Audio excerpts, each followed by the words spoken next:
Naranasan ng mundo ang malalaking sakuna ng bulkan gaya ng Aof Yatlaokok na nagpahinto ng mga flight at Kilauea na matagal nang naglalabas ng lava.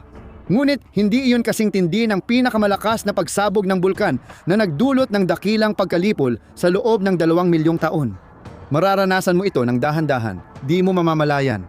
Naglalakad ka sa mundo 252 milyong taon na ang nakalipas. Sa hangganan ng Permian-Triassic, magandang panahon para mabuhay. Tapos na ang panahon ng yelo at komportable na ang temperatura ng mundo. Panahon ito ng Pangea, isang malaking superkontinente mula Hilaga hanggang Timog Polo. Tuyo ang malawak nitong loob, may malaking pagbabago sa panahon ng tag-ulan at tag-init. Karamihan ng lupa ay may conifer na kagubatan, habang latian ang paligid ng baybayin at ilog. Mainit na ang mundo at patuloy pang umiinit. Ngunit nakaangkop na ang mga nilalang. Ngunit walang mabuting bagay na nagtatagal. Habang naglalakad ka sa lugar na magiging Siberia, mapapansin mong may kakaiba. Parang buhay ang lupa, may mga bitak na bumubukas. Huminto ka pero patuloy pa rin sa paggalaw ang lupa. Nagsimula ang pagugong, uminit ang mga paa mo, sumilip ka sa bitak at may nakita kang kulay kahel sa ilalim. Isang saglit lang, biglang umakyat ito sa iyo kaya tumakbo ka. Sumabog ang magma mula sa bitak. Naging lava at binaha ang paligid. Wala kang matakbuhan. Kahit tumatakbo ka, patuloy na nabibiyak ang lupa sa unahan. At makikita mong nangyayari ito sa milyon-milyong milya sa paligid. Binabati kita, ikaw ang kinaiinggitan ng mga future geologo. Nasaksihan mo ang flood basalt eruption, isang scientificong termino. Maraming species na nanganganib ng mamatay ay wala ng oras para mag-alala. Hindi lang ito tulad ng Yellowstone. Ayon kay geochronologist Seth Burgess, napakaliit ng Yellowstone kumpara sa laki ng Siberian Traps na parang ulo lang ng aspile. Mas malala pa ito kaysa superbulkan na kinatatakutan natin. Isang mainit na plume mula mantle ng mundo ang umangat papuntang crust sa ilalim ng Pangaea. Binasag nito ang Siberian Craton, ang sinaunang core ng kontinente, at binago rin ang kontinente. Ang Permian-Triassic ay panahon ng matinding paghiwa-hiwalay, kung saan ang Siberia ay unti-unting nahahati at nagkakahiwalay ang mga lupa. Ang paghila na iyon ay nagpamanipis sa crust, at ang manipis na crust ay perpekto para sa mga bitak at siwang. Kaya nang nagsimulang sunugin ng plume ang daan nito sa crust, hindi na ito nahirapan. Hindi lang sa isang lugar sumabog ang magma, kundi sabay-sabay sa maraming bahagi. Habang tumatakas ka sa lava, nahihirapan kang huminga, parang may mali sa hangin. Kahit anong pilit mo, kulang pa rin ang oxygen na nakukuha mo. Nawala ang malinaw na langit at pinalitan ng lasong ulap ng gas. Kasabay ng magma, naglabas ang flood basalt eruption ng 100,000 bilyong toneladang carbon dioxide sa atmosfera. At hindi pa doon natapos ang lahat. Sinasabi ng mga modelo na 1 taon ng aktibidad ng Siberian Traps ay kayang maglabas ng 1.46 bilyong toneladang sulfur dioxide. Hindi man ito mabilis kada taon, pero sa pagdaan ng panahon, lumaki pa rin ang greenhouse at nakalalasong gas sa hangin. Ayon sa mga geologo, maaaring naglabas ang kaganapan sa Siberian Traps ng 100 at 200 bilyong toneladang methane at 4,000 bilyong toneladang sulfur dioxide sa hangin. Lalong lumala ang sitwasyon ng kumalat ang lava sa carbon-rich na sedimentaryong lupa na nagdulot ng pagbagsak at paghinang ng lupa habang patuloy itong umaagos. Dahil dito, mas maraming bitak ang nabuo at mas maraming lava ang lumabas. Mahigit kalahati ng lahat ng lava ay sumabog sa unang 300,000 taon, tinakpan ang lupain na kasing laki ng Estados Unidos ng agos na hanggang 1 kilometro ang lalim. At hindi pa ito ang katapusan ng kwento dahil may nangyaring matindi, hindi sabay-sabay at hindi sa iisang lugar. Ayon kay Cindy Louie ng Universidad ng California, Berkeley, isang paleobotanist, karamihan sa mga buhay sa mundo ay hindi agad naiintindihan ang nangyayari hanggang huli na. Kung maghihintay ka lang, magkakaroon ng pagkalipol. Pero kung nandoon ka habang ito'y nangyayari, baka hindi mo mapansin. Mahigit 70% ng species sa mundo ay nawala sa loob ng daan-daang libo o milyon-milyong taon. Walang organismong makakakita ng ganitong pagkawala sa isang buhay. Imbes, mapapansin mo lang ang maliliit na problemang tulad ng pagkawala ng ilang species sa gitna ng tila walang hanggang mundo ng buhay. Habang lumilipas ang daan-daang libong taon, unti-unting umiinit at nagiging hindi na matiis ang lagkit ng hangin. Binago ng lava ang lupa at sinunog ang malalaking deposito ng batong mayaman sa carbon na naglabas ng maraming carbon sa atmosfera. Nagiiwan ng nikel ang lava. Kaunti nito ay mabuti sa karamihan ng organismo, pero kapag sumobra, nakakasira na ito. Dahil kakaunti lang ang mga nilalang na mahilig sa nickel gaya ng methanogen, mga maliliit na isang selulang organismo na kumakain ng nickel at lumilikha ng methane gas. Kaya ang lava ay nagpapabilis sa dalawang prosesong naglalabas ng carbon dioxide at methane sa atmosfera. Agad mong napansin ang mali, kaya dali-dali kang lumusong sa gilid ng tubig at napaso agad. Ngayon, pinapainit ng planeta ang sarili mula sa dalawang direksyon. Ang karaniwang temperatura ng tubig sa ibabaw sa puntong ito ay umaabot ng 104 degrees Fahrenheit. Sa paghahambing, ang kasalukuyang temperatura ng karagatan sa Ecuador ay nasa 79 hanggang 80 degrees Fahrenheit lamang. Hindi lang init ang problema, pati ang tubig parang may kakaibang reaksyon sa balat mo, parang sinusunog ka ng di normal. At iyon ay dahil ang lahat ng carbon na inilalabas ng lava mula sa lupa ay hindi lang napupunta sa atmosfera, kundi napupunta rin sa tubig. Dahil doon, lalong naging acidic ang karagatan, hanggang sa hindi na ito kayanin ng karamihan sa mga nabubuhay. Lahat ng organismo na umaasa sa shell o kalansay ay biglang nagkakaproblema. Sa isang acidic na karagatan, hindi makakabuo ng shell ang mga organismong iyon dahil sa acidic na tubig na pumipigil sa paggawa ng calcium carbonate na kalansay. Sa paligid, puro patay na hayop. Ang mga trilobite, suso, tahong, brachiopod at iba pang hayop dagat ay inanod ng dagat sa dalampasigan. Karamihan sa kanila ay nabubulok na sa ilalim ng buhangin. Kalahating bulok na ang buhay dagat noong dakilang pagkalipol o Permian extinction. Mga 70 hanggang 76% ng buhay dagat ang namatay. Winasak ang mga bahura at halos naubos ang mga nabubuhay na organismo, carbon dioxide at methane sa dagat. Ang pag-apaw ng mga ito sa atmosfera ay nagdulot ng matinding pagtaas ng temperatura sa buong mundo na naging dahilan para maging parang mainit na paliguan ang mga karagatan. Sa loob ng wala pang 1,000,000 taon, tumaas ang temperatura ng mga karagatan noong panahong Permian mula 70 degrees Fahrenheit hanggang 97 degrees Fahrenheit at pagkatapos ay biglang sumirit sa 104 degrees Fahrenheit. Maraming siyentipiko ang naniniwalang karamihan sa mga hayop sa dagat na walang gulugod ay hindi mabubuhay sa temperaturang higit 75-82 degrees Fahrenheit sa kasagsagan ng pagkalipol. Sa puntong iyon, hindi na sila umaangkop, niluluto na sila. Lalong lumala ang sitwasyon nang magdulot ang pagsabog ng ocean anoxia. Sobrang init ng tubig kaya kulang na ang natunaw na oxygen. Masyadong mabilis gumalaw ang mga molekula ng mainit na tubig. Bukod pa rito, ang mas mainit na tubig ay hindi gaanong naghahalo sa tubig sa ilalim nito. Ibig sabihin, ang kakaunting oxygen na meron ay hindi naabot ang malalim na bahagi ng dagat. Dahil dito, bumagsak ang antas ng oxygen sa tubig. Masamang balita ito para sa lahat ng nilalang na nangangailangan nito para mabuhay, lalo na sa bisperas ng dakilang pagkalipol. Pumunta ka papasok ng lupa at habang tumatakbo ka, napansin mong lubos na walang laman ang paligid. Huminto ka para maghanap ng mga hayop, puno o halaman kahit anong palatandaan ng buhay. Halos wala kang makita kundi paminsang Lystrosaurus. Isa sa kakaunting uri na nakaligtas sa Permian extinction, buhay at gumagapang pa. Kakaibang hayop ito, kalahating mammal, kalahating reptile, may tuka at malalaking pangil na parang aso o baboy. Sandali, nakakatawang makita na may buhay pa, pero karamihan sa mga nilalang na kilala mo ay patay na. Kaunti na lang ang natitira at halatang mahina at may sakit. Malulubhang tatamaan ang mga sinapsid, pinakamalalaking hayop sa lupa na mukhang malalaking butiking parang mammal. Wala na ang ugong ng mga insekto, maging ang Meganeuropsis, dambuhalang insektong parang tutubi, ay wala na rin.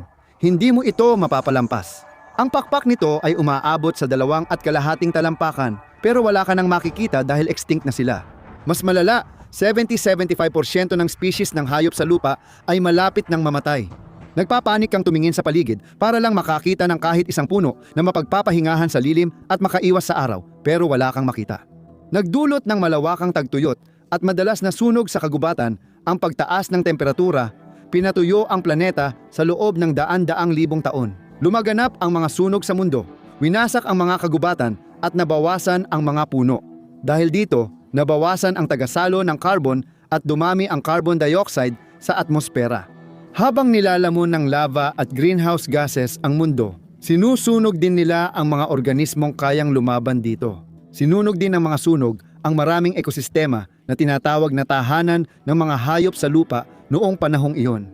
Hindi pa kasama rito, ang pagdami ng nakalalasong gas ay nagdulot din ng pagkasira ng ozone layer na isa pang dahilan ng pagkamatay ng mga puno at halaman. Hindi eksaktong masabi ng mga sayentipiko kung paano ito nangyari, pero ipinapakita ng mga pag-aaral na nagkaroon ng malaking aberya sa ozone layer. Gaya ng sinabi ni Dr. Benjamin Black mula sa Departamento ng Pag-aaral ng Daigdig at Planetaryo sa Rutgers University, malamang na bumaba ang pandaigdigang antas ng ozone kaysa sa nakita sa Antarctic ozone hole noong dekada 90. Nawala ang proteksyong pinagkatiwalaan ng mga halaman sa milyon-milyong taon, kaya nalantad sila sa matinding ultraviolet radiation. Pati mga hayop ay naapektuhan. Babanggitin pa natin ito mamaya. Hindi direktang apektado ng ultraviolet rays ang mga halaman, pero naaapektuhan ang pagdami nila. Mapapansin mong nawala na ang mga puno at magtataka ka kung nasaan na ang mga dating halamang sagana noon. Ang nakikita mo ngayon ay isang kakaibang maputlang halaman, o baka iniisip mo lang na halaman ito. Lumabas na halamang singaw pala ito na nagpapabulok ng kahoy, kaya napunta ang patay na kahoy sa bibig ng ilan sa kanila. Kung tutuusin, nagdiwang talaga ang mga halamang singaw na ito dahil patay na kahoy ang paborito nilang kainin.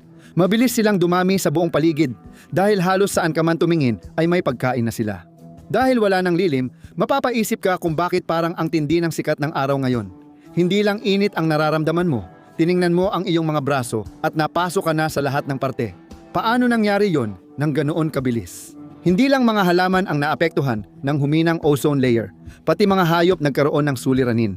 Ang balat ng karamihan sa mga hayop na naninirahan sa lupa ay hindi ginawa para kayanin ang matinding ultraviolet radiation na dumadaan sa atmosfera ng mundo. Sa puntong ito, kahit ang mga hayop na pansamantalang nakakayanan ang pagkapaso ng kanilang panlabas na balat ay nagkaroon din ng iba pang mga problema kalaunan, partikular na ang kanser. Tama, ang mga permian na hayop na may gulugod sa lupa ay hindi rin gaanong naiiba sa atin. Ngayon, isa pang mahalagang tanong, ano ang kakainin mo? Karaniwan, kumukuha ka ng halaman o maliliit na hayop mula sa lupa, pero mukhang wala na ang mga ito ngayon o kung meron man, hindi na ligtas kainin.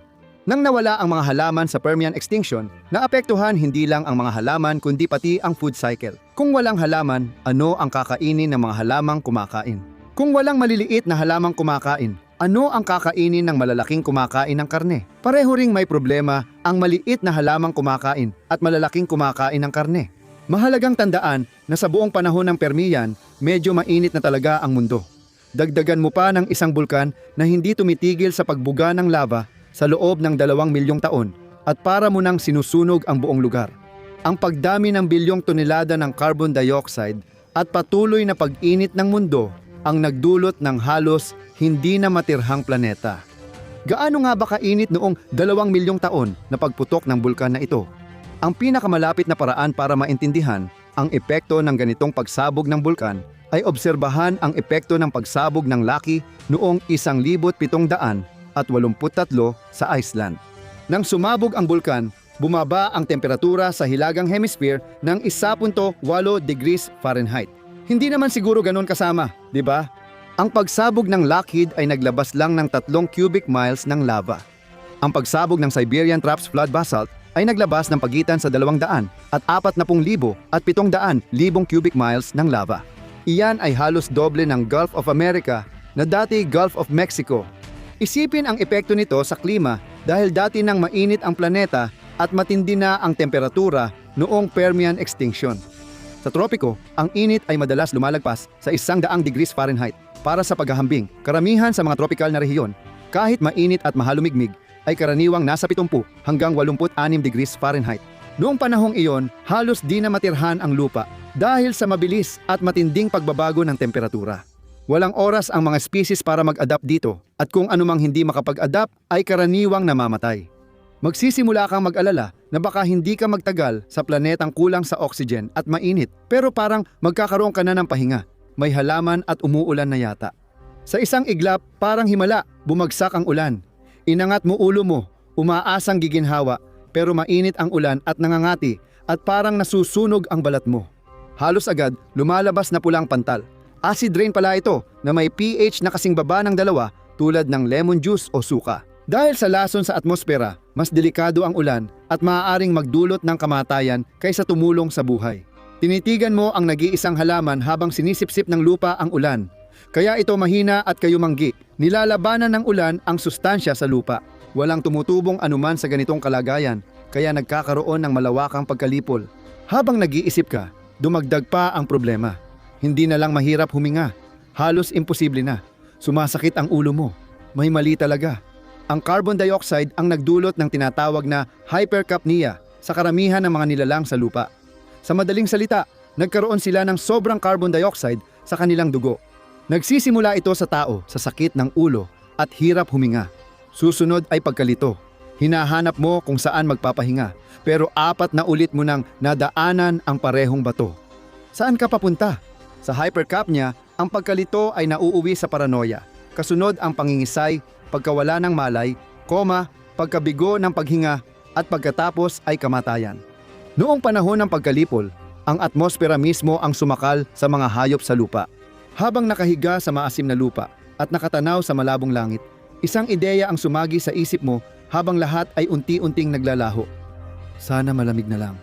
Ang mga labi ng walang katapusang pagsabog ng bulkan na ito ay naririyan pa rin. Hanggang ngayon, ang mga Siberian traps ay nagdadala pa rin ng mga bakas ng nakakagulat na sakunang ito ng kalikasan. Hanggang ngayon, natatakpan pa rin ito ng 3 milyong milya kuwadrado ng basalt. Matapos ang Permian extinction, patuloy pang naglalabas ng lava ang Siberian traps. Ang unang pagsabog ay tumagal pa ng 500,000 taon sa mataas na dami. Ayon sa mga siyentipiko, nagpatuloy ang maliliit na pagbaha ng lava ng mahigit 1 milyong taon, kaya umabot sa 2 milyong taon ang tagal ng pagsabog ng bulkan. Milyon-milyong henerasyon ng hayop ang nabuhay at namatay habang patuloy ang pagsabog ng bulkan. Karamihan ay namatay. Posible pa rin ba itong mangyari? Sa teorya, oo.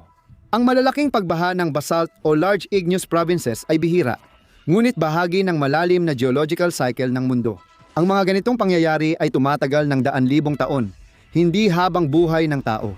Wala ring nakikitang palatandaan ang mga siyentipiko na may kaganapang kasing laki ng Siberian traps na mangyayari sa malapit na hinaharap. Kung mangyari man ulit ang ganitong pangyayari, ito ay sa mga panahong lampas pa sa naitalang kasaysayan. Mabagal at napakalaki at mapanira sa paraang mahihirapan ang buhay na makaligtas. Tingnan mo ang superbulkan na kinatatakutan ng siyentipiko o i-click ang video na ito